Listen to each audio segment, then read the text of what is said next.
strange. I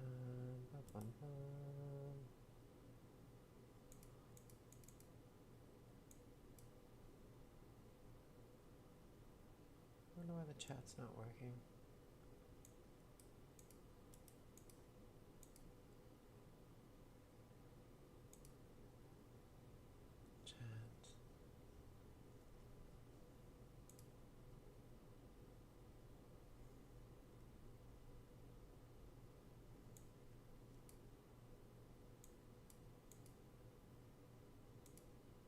Very strange.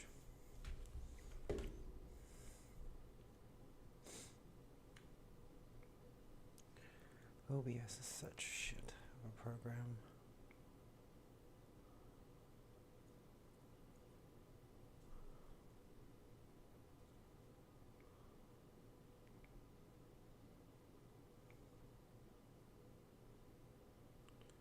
Why am I...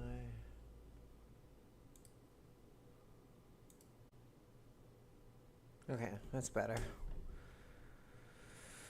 All right.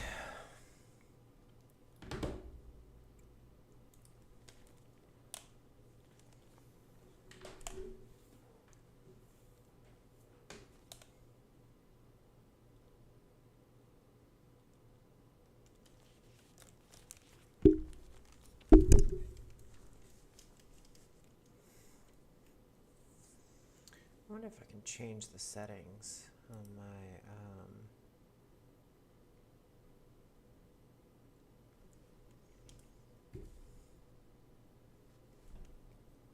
white background.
That's better. Oh, that's so much better. I hate the white screen. All right, cool. And save. Oh, well, that didn't work. It's better, but it's still not as good.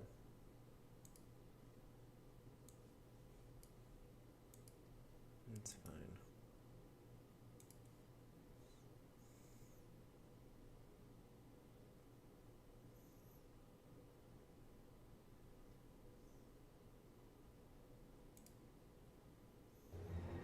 Our story doesn't begin in the lands between. All right, yeah. I'm going to wait for a few people. Hey, what's up, Joe?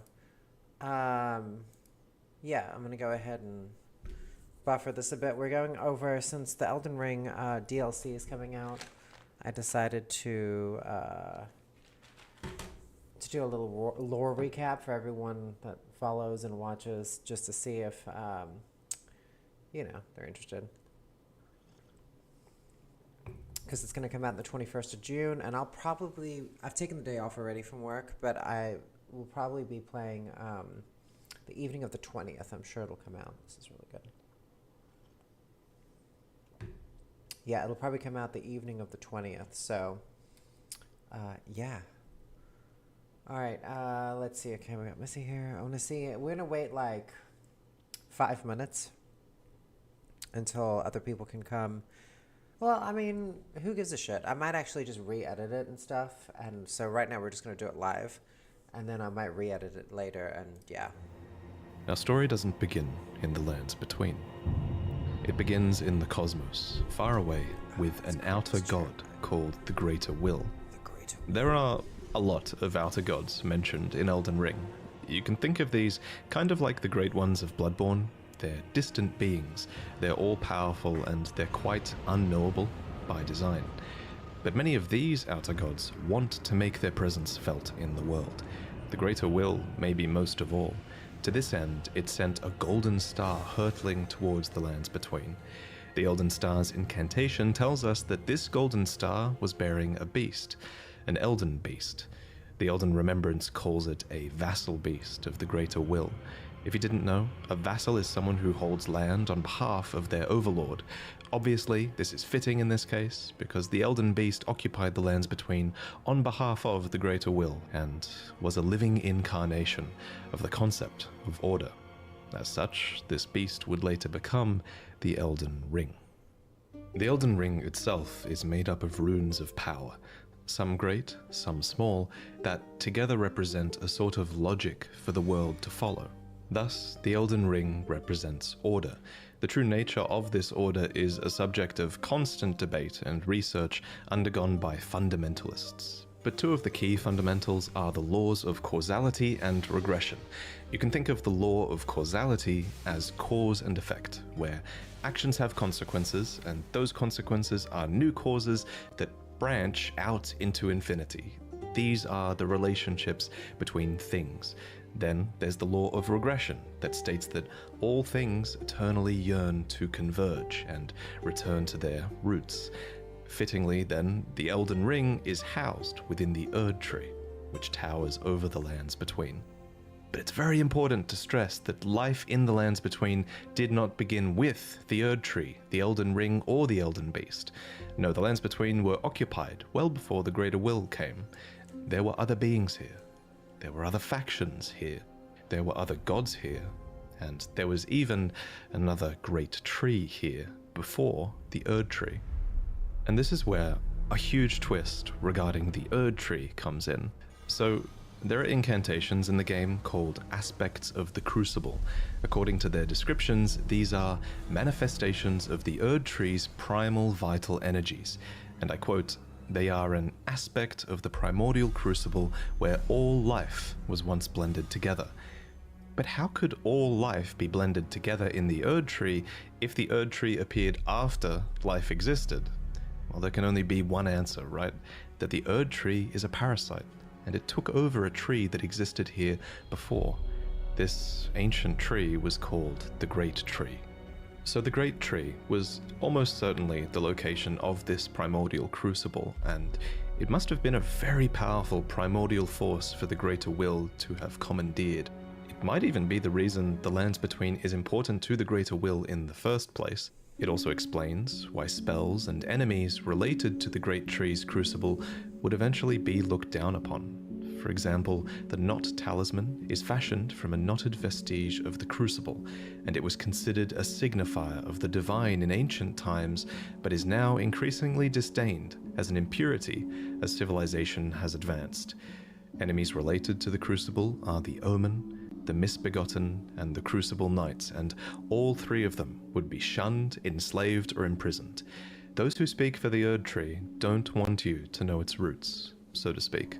According to the spell Protection of the Erd Tree, in the beginning everything was in opposition to the Erd Tree, but through countless victories in war, it became the embodiment of order. In Marika's own words, America's the order. Erd Tree governs all. The choice is thine.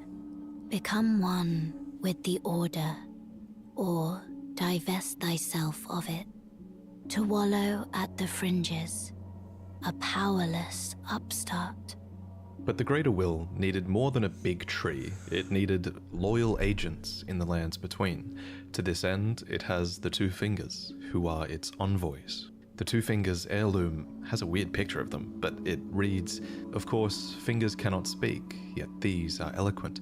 Persistently they wriggle, spelling out mysteries in the air. Thus did we gain the words of our faith. Mysteries These in the air. words are interpreted by the finger readers. These are the undying old crones that you would have found throughout the lands between. They pass down the wisdom of the two fingers, or at least they used to. Your fingers, please, your fingers. I can read them. Most of them appear to have lost their purpose, and they're desperate to read your fingers and tell you annoying riddles, since their two fingers are likely dead. And yes, of course, there are multiple sets of two fingers. You would have found their corpses on the tops of the divine towers. Atop these towers, you loot the fingers in order to activate the true power of a great rune. Specifically though, you are giving benediction back to your great rune. You're taking a blessing back from the two dead fingers, essentially. This is just one of many blessings that the two fingers can bestow, and my point is kind of that the two fingers clearly have more than just influence. They have real power on some level. The Greater Will needs these powerful envoys and agents because, while it's obviously incredibly powerful, it does seem limited by a few things. First is space. The Greater Will didn't come to the lands between itself, it sent an elden beast to do its bidding instead. Second is time. There is a moment later in the game where your pair of two fingers go still because they're forced to commune with the Greater Will for guidance. When they are finished, the fingers will again offer their guidance. But thousands, if not tens of thousands, of moons must first pass. No matter for me. But you, how will you ever manage to wait? So the Greater Will needs a physical manifestation of order. It needs envoys to convey its will, but what it also needs is a god.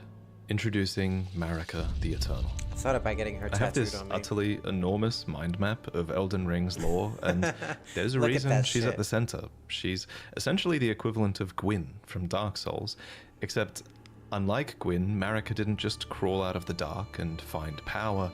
To an extent, it seems like she earned it. We don't know much about her origins, except that she is of the Numen race, which is actually an origin that you can choose in the character selection screen. Numen come from outside the lands between, and are supposed descendants of denizens of another world, long-lived but seldom born. At some point, Marika was chosen as an Empyrean. What is an Empyrean? Well, an Empyrean is a being chosen by the fingers as a candidate for godhood. As an Empyrean, Marika received the aid of a shadow to do her bidding. So what is a shadow? Well, it's a wolf, shadowbound to its Empyrean by the two fingers. Luna Princess Rani is another example of an Empyrean with a shadowbound beast. You would have met Blythe. Oh my god, I just realized. Shadow of the Erd Tree. Okay. Is nobody talking about this? Like, Ronnie has Blythe, who's him, the wolf. Every one of these Empyrean characters has a shadow that is like their protector or their whatever it is, and it's enslaved to them, essentially. But the tree, the Elden Tree, has its shadow, which is Shadow of the Erd Tree. Holy shit. I mean, how the fuck did I not know that? How did I not think about that? Like the shadow, so this, we'll watch the trailer. This is only like 20 minutes more longer. But essentially, in the DLC, we're just going to call it an expansion. In the expansion, you are going to go into the shadow realm of the Erd Tree. So essentially, the Erd Tree is a living being. Yeah, and so it has a shadow that's like its defense, or yeah, really cool. Okay. These creatures are the Empyrean's very own shadow. They are completely loyal to their needs and, by definition, incapable of treachery. Marika's shadow was a beast called Malakath. Every Empyrean uses their shadow in different ways, but Marika's sole need of her shadow was as a vessel to lock away destined death. So what is destined death? Well, according to Enya, it's the rune of death. The rune of death goes by two names. The other is destined. death. We mentioned earlier that the Elden Ring is made up of runes, and at some point, maybe when she was chosen as a god, Marika plucked the Rune of Death from the Elden Ring. She gave the Rune of Death to Malekith, her totally loyal shadow, who bore a black blade imbued with this rune. It's kind of genius, really. In a single act, she removed the concept of death from the lands between, while also commanding total control of death through her shadow, who could deliver it at her whim. Mind-blowing. Now, some of you might be asking, if death is removed from the lands between, how come I can kill this dog? First No, off, not shame that on dog. you. Second, from a lore point of view, that dog isn't really dead. It's simply in the process of its spirit, or its soul, returning to the Erd Tree. Catacomb dungeons, for example, are specifically constructed trees. near the roots of the Great Tree for this reason, so that the Erd Tree can reabsorb their ashes back into it. This process replaced See, the look, concept of a death remember that these you were bodies destined to have. piled But around this the random tree spirit rings? outside of a catacomb dungeon says it best. The As roots another will example of call this to you. theory, when you kill a major boss, you receive a remembrance of them. These are spirits, and they are hewn into the Erd Tree. In this way, thanks to the Erd Tree's grace, their spirits are immortalized, in a sense. This new form of death also explains what's happening when you summon spirits. From ash and return to the Erd Tree. However, some spirits never return to the Erd Tree, and they rise within death as corpses or skeletons instead. God, I can't wait for the expansion. So this was the new order, and it's important to stress that it was in this moment, when the Rune of Death was removed, when Destined Death was taken, this is when Order became the Golden Order. The forbidden shadow plucked from the Golden Order upon its creation. Specifically, this was Marika's Golden Order. So not only did she become a god and a vessel for the Elden Ring, she became renowned as Marika the Eternal for her removal of Destined Death. It was a huge part of her character and her reign as well. However, Marika had more than just death to conquer. She had wars to fight, as the world was occupied by many forces that could threaten her Golden Order. There was war with the Storm Lord, who likely ruled over Stormvale, and there was a war with the Giants, who were masters of a flame that could burn the Erd Tree. There was war with the Ancient Dragons, who incidentally had stones that could twist time and thus slay a god. And finally, there was war brewing with the Carrion Royalty, who had previously obeyed laws which contravened the Golden Order. Thus, sort of similar to how the Greater Will needed an Empyrean to enforce its will, Marika herself needed someone to wage war. So, there was to be a husband, a consort, an Elden Lord. The man chosen was Hoarah, a ferocious warrior who became known as the Lord of the Battlefield. His crown was warranted with strength, and while it was for this strength that Marika married him, he was also required to take a vow to conduct himself as a lord. To suppress the ceaseless lust for battle that raged within, Hoarah took the beast regent Sarosh upon his back. You'll notice this is another example of a beast being given for the purpose of serving order. Thus, in this moment, he went from being Hoarah, warrior, to Godfrey, the first Elden Lord, consort to Queen Marika, and a certified demigod. Godfrey and Marika had 3 demigod children together. There was Godwyn the Golden, who you saw being killed in the opening trailer, and there were also the reviled Omen twins, Morgoth, who guards the Erd Tree, and Mohg, who became Lord of Blood. You might think that Godric was another demigod child, but he actually wasn't. Instead, he was fake. probably descended from Godwyn. Anyway, we'll talk about the demigods more in detail in another video, so subscribe for that. But for now, just know that Godfrey and his offspring were the first demigods, henceforth known as the Golden Lineage. In his wars, Godfrey led his 16 Crucible Knights into battle, who were named so for they fought with the primordial powers of the Erd Tree. Their incantations were aspects of the Crucible itself, and they likely fought giants, dragons, the Stormlord, and more to usher in their age, the age of the Erd Tree. In Marika's own words, hark, brave warriors. Hark, my lord Godfrey, we commend your deeds. Guidance hath delivered ye through each ordeal to the place ye stand. Put the giants to the sword and confine the flame atop the mount. Let a new epoch begin, an epoch glistening with life. Brandish the Elden Ring for the age of the Erd Tree. The Erd Tree would go on to be largely seen as a blessing for all of those in the lands between, especially those close to it in Leyndell, the capital city of the Erd Tree. The tree bestowed blessings. For example, the dew that dropped from its branches were like jewels. It loomed overhead as a constant reminder of order, and its roots reached far and wide, relieving many of the burden of death. In fact, Erd Tree burial was one of the highest honors a hero could receive. One by one, the previous factions of the world fell. The giants were put to the sword, and their fell god was killed by Marika herself. The ancient dragons broke down the walls of Leyndell, but met fierce retaliation. However, I think the House of the Erd Tree encountered the most trouble against the land to their southwest, Leonia. Here, the House of the Moon repelled their offensives time and time again, and I mean that literally, because there was not just one but two wars fought here, and in both of these, there was no victory for the Golden nor for the Moon. And I suspect it was probably because of these lobsters.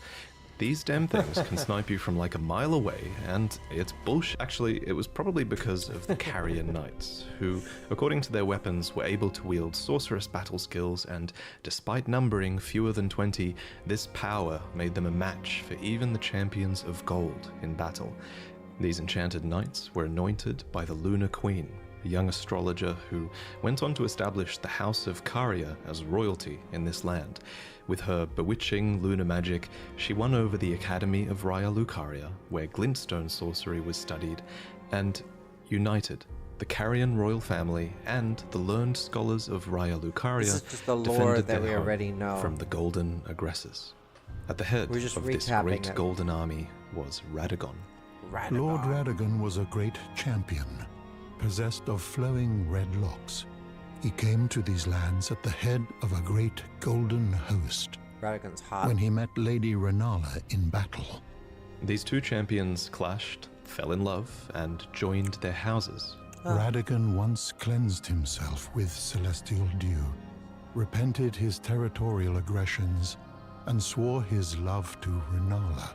The Order of the Erd Tree and the fate of the Moon were conjoined, and all the wounds of war forgiven. You might Wow. think it strange that the Greater Will would permit this union, but it's not too odd, all things considered. As with most From Software games, sorcery and faith are just two sides of the same coin, and both of these powers stem from the cosmos. Radagon and Renala were known to have 3 children together. Lunar Princess Rani, who inherited her mother's propensity bitch. for lunar magic, Radan, who took after his father Radagon and would go on to master gravitational magic, and Rykard, who pioneered new hex sorceries and would go on to feed himself to a great serpent. Family. It follows that at some point after this, Marika began to harbor doubts. Doubts about the Golden Order, that she had had a hand in creating. In Marika's own words, I declare mine intent. So essentially, the Golden Order was ruling over everything except for the Carrion Manor and the Moon. And so they married to join their houses, and they fell deeply in love because they couldn't defeat each other. Neither one would come out on top. I hope y'all are gathering that and following along, because that's where shit gets real interesting. That's all done by George R. R. Martin, of course, because it's so Game of Thrones. Like the red hair and the two factions and how they go against each other, and no one's coming out the winner, and so they have to conjoin houses or whatever. To search I the want to know. depths of the Golden Order through understanding of the proper way, our faith, our grace is increased. Those blissful early days of blind belief are long past. My comrades, why must ye falter? And it's at this point that we should talk about Marika's motivations, her character.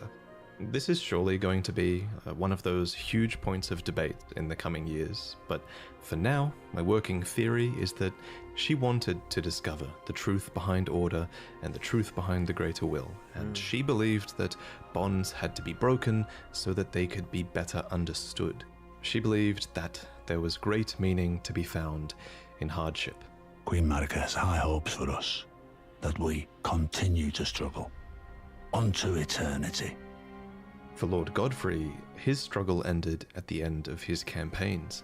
According to his armor, he led the war against the giants, faced the Storm Lord alone, and then there came a moment when his last worthy enemy fell, and it was then, as the story is told, that the hue of Lord Godfrey's eyes faded. In truth, he was robbed of his grace.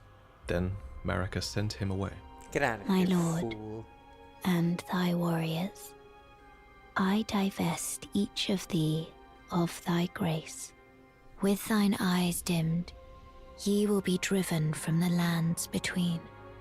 Ye will wage war in a land afar, where ye will live and die. This became known as the Long March of the Tarnished, as Godfrey and his tarnished descendants walked away from the lands between. But Queen Marika absolutely had a plan here, that Lord Godfrey and his descendants would one day return stronger, having struggled outside of grace. So she wanted Then, to go strengthen somewhere After else. thy death, I will give back what I once claimed, return to the lands between, wage war, and brandish the Elden Ring, grow strong in the face of death. Warriors of my lord, Lord Godfrey. Soon after, she found a new husband. Either that or a new husband was found for her. When Godfrey, first Elden Lord, was hounded from the lands between, Radagon left Rennala to return to the Erdtree capital, becoming Queen Marika's second husband and king consort, taking the title of Second Elden Lord. The mystery endures to this day as to why Lord Radagon would cast Lady Rennala aside, and moreover, why a mere champion would be chosen for the seat of Elden Lord. Whatever the case, as a part of this union, Radagon's prior 3 children with Rennala became demigod stepchildren, granted grace. So, Radagon cheated on Rennala with Queen Marika. And yeah, and this is where things get really interesting because Rennala and Radagon are, not Rennala, Queen Marika and Radagon are the same person. Thanks to their new family tree. Rennala was broken by this. Heartbroken. So was her I country, noticed this Leonia. in there too. The Queen's set reads, when Shattered. Rennala, head of both the Academy of Raya Lucaria and the Carian royal family, lost her husband Radagon, her heart went along with him. And then those at the Academy realized that Rennala was no champion after all. In the wake of She was Radagon's weak. betrayal and Rennala's poor judgment, Leonia struggled with civil war, with the Academy of Raya Lucaria on one side and the Carian royals on the other. And it's here, during the age of the Erdtree, that Lunar Princess Rani, She's the daughter villain. of Rennala and Radagon, stole a fragment of the Rune of Death.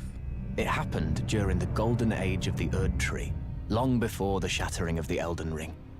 Someone stole a fragment of the Rune of Death from Malekith, the Black Blade. Okay, so Rani, Lunar Princess, daughter of Marika and Radagon, stole a bit of the Rune of Death. Yeah. Let's see where it goes.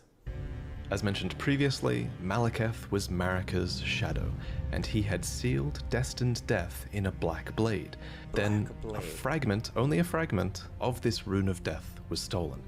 And once this happened, Malekith went a step further in protecting destined death. He bound the blade within his own flesh, such that none might rob death ever again. It was too late, however. This fragment of the Rune of Death was used immediately, that night, to kill a demigod, Marika's own son. Godwin the Golden. Godwin That the was the Golden. first recorded death of a demigod in all history, and it became the catalyst. So Ronnie killed her own brother, another demigod. She killed her own brother using the rune of destined death to slice him Soon, open. And the gods Elden couldn't Ring die was smashed, before that. and thus sprang forth the war known as the Shattering. Now, there is a lot of really credible evidence that Marika was behind this plot to have a fragment of the Rune of Death stolen. There's also a ton of evidence that Marika is behind the entirety of your tarnished quest, but we'll talk about that in another video. For now, all you really need to know, in terms of the timeline at least, is this. After the marriage of Marika and Radagon, and after a fragment of the Rune of Death was stolen, Marika went on to shatter the Elden Ring, and Radagon attempted to repair it, to no avail. The Elden Ring had been broken into runes, some great and some small. You know, it's said that Lord Radagon harbored a secret. A famed sculptor of the Erdtree capital was once summoned to render Lord Radagon's likeness in giant stature, when he glimpsed the skeleton in Radagon's closet. And as such, it's said the great statue harbors his secret too. Of course, the huge twist in Elden Ring is that Radagon is Marika, or depending on what you believe, he became her, for she knew it was going to happen. Trans woman. Marika's own words. O Radagon, leal hound of the Golden Order, thou art yet to become me. Thou art yet to become a god. Let us be shattered, both. Mine other self. You can tell when From Software So is keeping Renala's something daughter, a little bit Ronnie, stole open-ended, the Rune and of Death of and- everything in Elden Ring's lore, Yeah, this will okay. also go on to be one of the biggest unknowns as we move forward. For example, the wording, "thou art yet to become me," reinforces that Marika and Radagon were two separate entities before the Shattering. However, in contrast, there is also evidence that Radagon was always part of Marika. For example, Enya says that The demigods are each and all the direct offspring of Queen Marika. but how can this be if Radagon married Renala and had those demigod children? The only way that makes sense is if Radagon was always Marika and he just went over there to seduce Renala long ago. I'll present more concrete theories in the future, but on this matter, the most important thing is, what do you think? While you can figure out a ton of Elden Ring's story, not all of it is open. I mean, essentially, Ronnie stole the Rune of Death, and she's the daughter of Renala, and got her vengeance by killing Marika's son, Godwin the Golden, the very first demigod to fall. So it's almost like she's on a mission. Open to interpretation. Certain things To are, beat and the this Golden is Order. one of them. And your interpretation is a big part of what makes this story special. At any rate, the union of Radagon and Marika seems to be a union of two fundamental opposing laws of the Golden Order. We mentioned these laws earlier, actually. There's the law of causality, and Marika is an agent of cause and effect. And there's the law of regression, as Radagon is a character who aspires to be complete and regress together. So I have a theory that forcing these two beings that represent these concepts together would have corrected Marika's deviance. But even so, she was imprisoned in the Erdtree for the crime of the Shattering. Marika's trespass demanded a heavy sentence. But even in shackles, she remains a god and the vision's vessel. The conjoined Radagon and Marika even had two demigod children of their own, Mikola and Millennia. These two children were born afflicted. Mikola was cursed with eternal childhood, and Millennia harbored a horrific rot within. Even so, these two children were both chosen as Empyreans. They were immensely sacred beings, and eligible to inherit godhood from the Greater Will. Perhaps the Greater Will was just desperate to find a worthy successor, and indeed in the Shattering War to come, many would try to claim the shards of the Elden Ring, and they would try to take the throne, including, of course, the Tarnished, who returned from their That's long us. march at long last. which we'll talk about in the next main lore video. I should probably also mention here that if you become a patron, you'll see upcoming lore videos early, as that's one of the rewards you get if you pledge to the $3 tier. And if you think my channel really adds a lot of value to the Souls games for you to the point where you pledge $20, then in this new tier you'll receive a new mug every 3 months that has a unique design on it, to do with the games by From Software. There are 4 to collect. The first one you'll get is inspired by Dark Souls, then Elden Ring, then Sekiro, and finally Bloodborne. And they all have fantastic art that I worked on with an amazing artist named Chu. But anyway, I figured this is the right place to end this video, because the information here is going to be overwhelming. I bet it probably was too overwhelming, you know? It took me ages to commit these names and the relationships they had with other characters to memory, so I hope you guys are doing alright.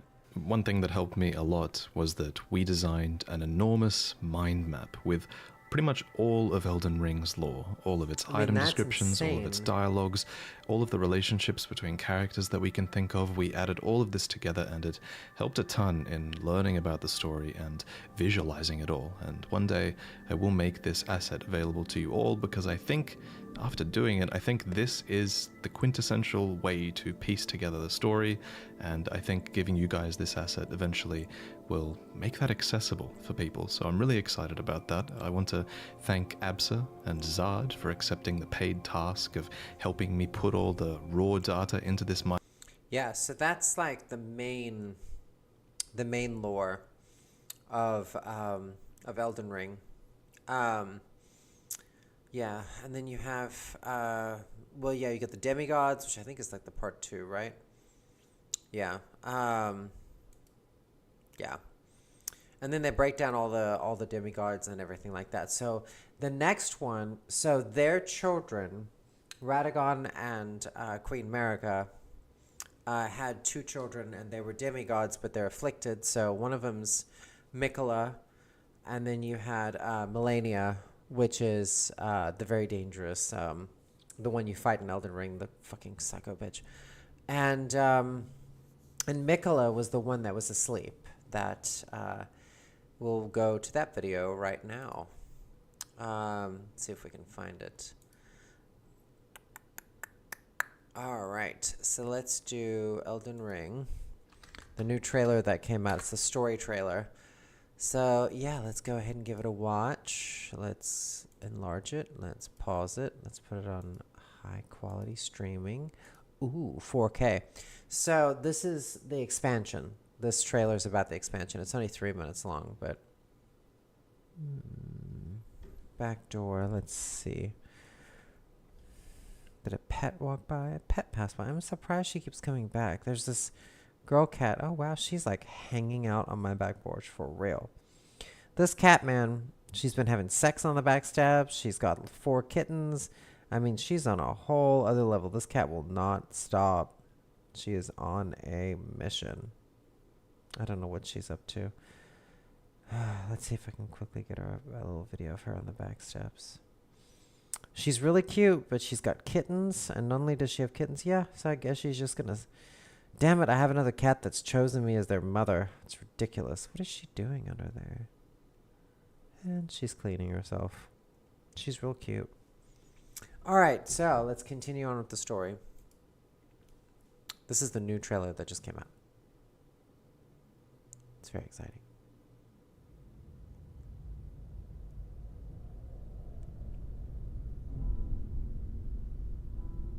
Mikola the Kind spoke of the beginning. The seduction and the betrayal.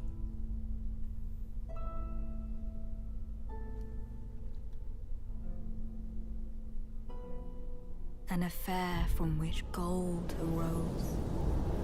An affair? Radagon and Marika had the affair together?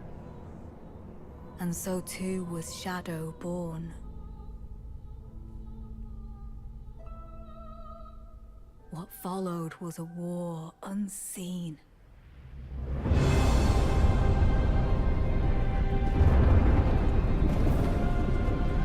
One that could never be put to song.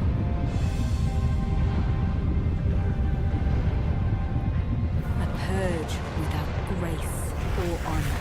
Yes, tyranny of Mesmer's flame. Mesmer.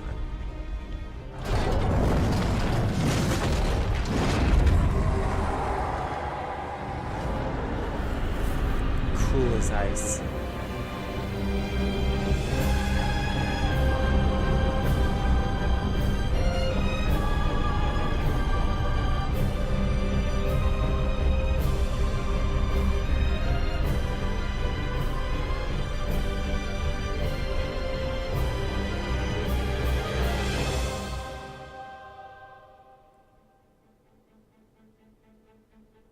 And so kindly Miquella would abandon everything.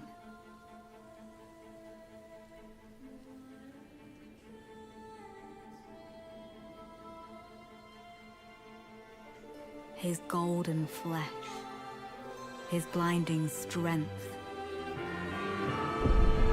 even his fate.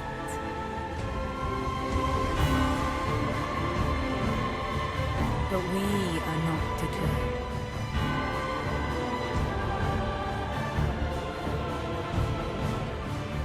We choose to follow.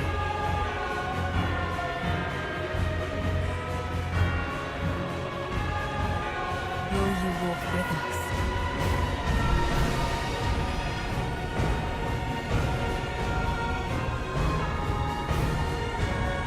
So good.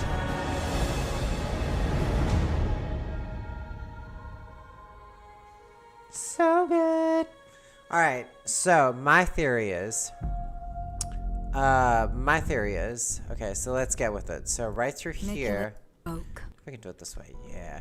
Okay. So like right here. and the betrayal. So right And here, spoke there, of she's the pulling beginning. out. If I can, I don't know how to pause it that way. So this kind of like this little flesh that she's pulling out of, I can't tell if it's skin or if it's and this is Marika, the one that was hanging, you know, caused all these problems to start with her golden order. I can't tell if this is the flesh of the Godskin apostles that's in the game, but what she is pulling out of it The is seduction. hair. See? That's hair. Yeah, that's totally hair. It's golden hair. Oh. Why would it take me over here? That's bizarre. Weird. Okay, so that's hair coming out of... Of the beginning. Yeah. So she's pulling out hair The from seduction. out of... I And don't the know betrayal. what that is. But... Remember I talked about, and I told you all to remember the underneath the trees, there were all those corpses that were like wrapped up coming around. See all the bones and the char? This is Queen Marika, An affair and she's from which gold arose.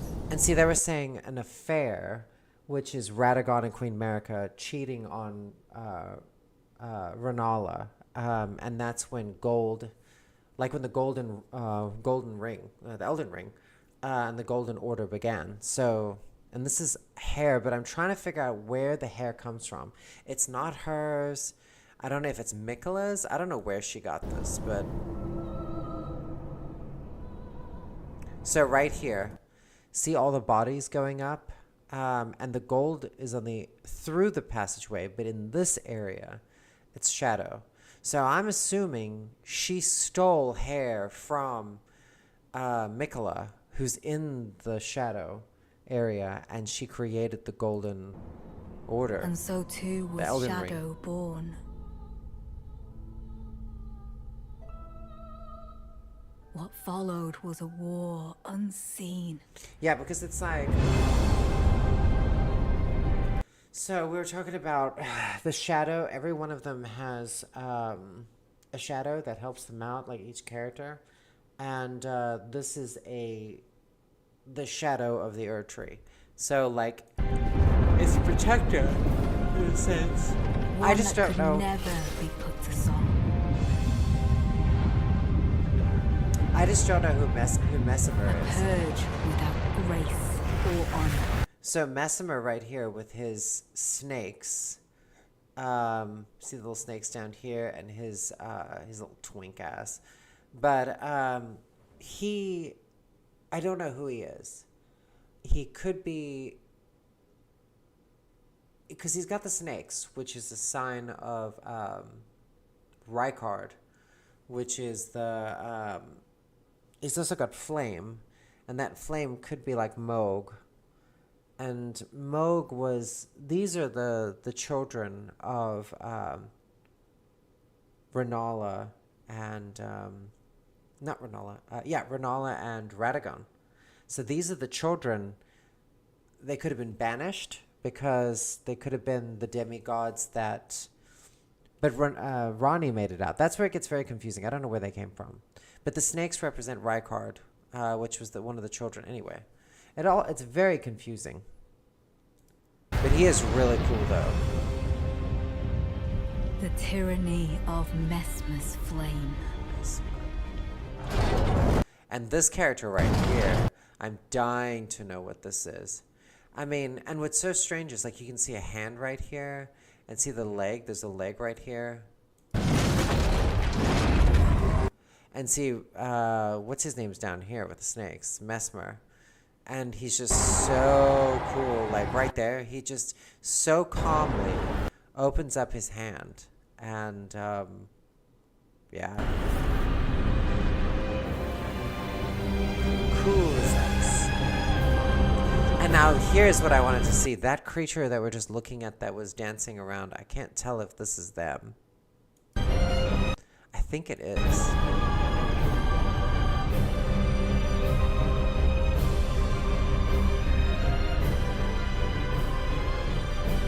Yeah, it's bizarre. It's really bizarre. Oh yeah, these look like... And so kindly thing. fundamentalists. These people look like Mikola fundamentalists, where he's left signs all over. There he is. His Mikola's left signs all over blinding strength. The lands between. Even his fate. And this right here is one of his alter egos, Saint Trina. So Mikola, who's a demigod, an Empyrean. He's true demigod's child. He's an Empyrean. This is one of his alter egos, which is Saint Trina, who's the god of like sleep, I think it is. Anyway, but Saint Trina's weapons and magic puts you to sleep. It's all good. But we are not deterred. So these are like the fundamentals that follow. We choose to follow. Yeah.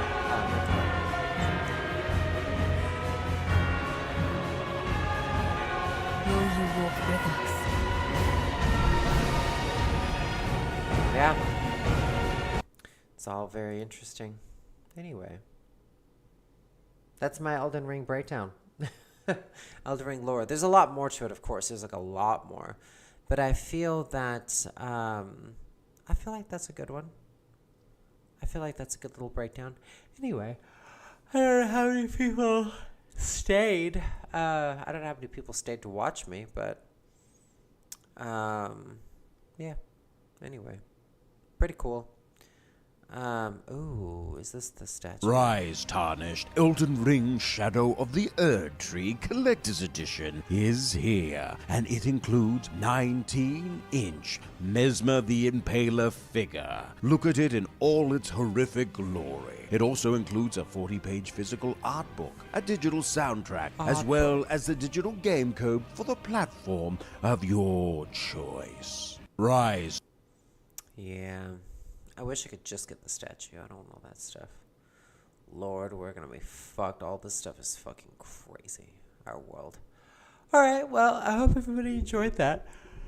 It's a very short little thingy, and we'll be playing the hell out of it for, on June 20th. June 21st is when it comes out, but yeah. It was perfect. Perfect. Everything, down to the last minute details. I mean, it's alright, like... It's the biggest piece of dog shit. Overrated as fuck, in my opinion. I mean, it's alright, like... It was perfect. Perfect. Everything, down to the last minute details. I mean, it's alright, like...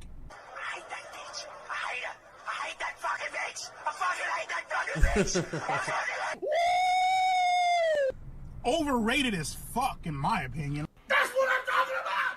That's why he's the MVP! That's why he's the GOAT! The GOAT! It was perfect. Perfect. Everything, down to the last minute details. It's the biggest piece of dog shit.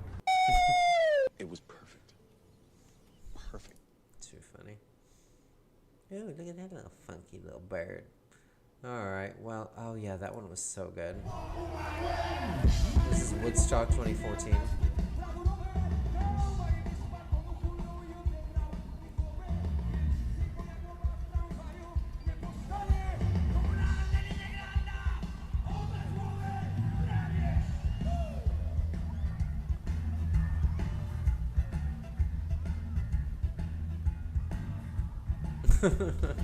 This video fucking kills me. Just wait for it.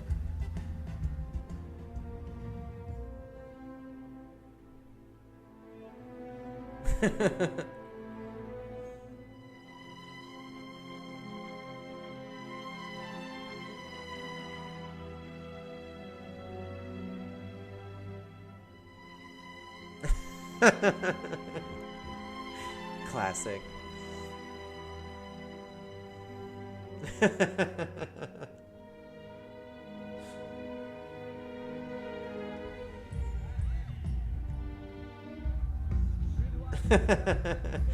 Oh man, I'm gonna have to like this one. 9 years ago, this shit's still fucking gold. I like how every time it barely scans over and the music starts.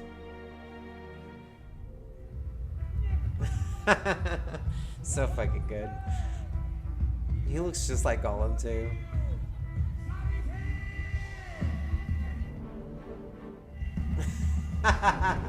So fucking amazing. Here he comes. So good. So good. Oh, and Mandy. Anyway, well, I hope y'all enjoyed it. I'm gonna hop off of here and go sit with the pets. I'm fucking tired. I've been yawning this whole fucking time. Anyway, I'm gonna get off here. I hope y'all have a great night. I am gonna be on playing so much streaming in about a month from now, so have some patience. I will be playing then. I've just been going through a lot with everything that's happening in the world, obviously.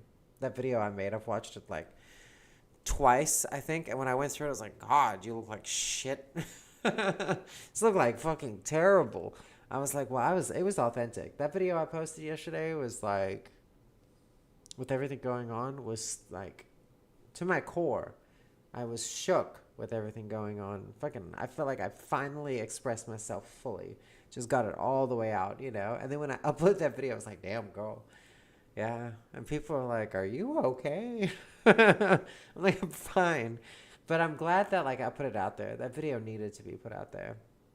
And I do feel like it's, even though there will be more insane shit to come out that we'll find out that we're doing and all of that, but at the same time, I'm very proud that I expressed myself authentically, like just my frustration, you know? Yeah. I expressed myself exactly how I wanted to express myself. Yeah. Anyway, I'm going to hop off. You guys have a great night, all right?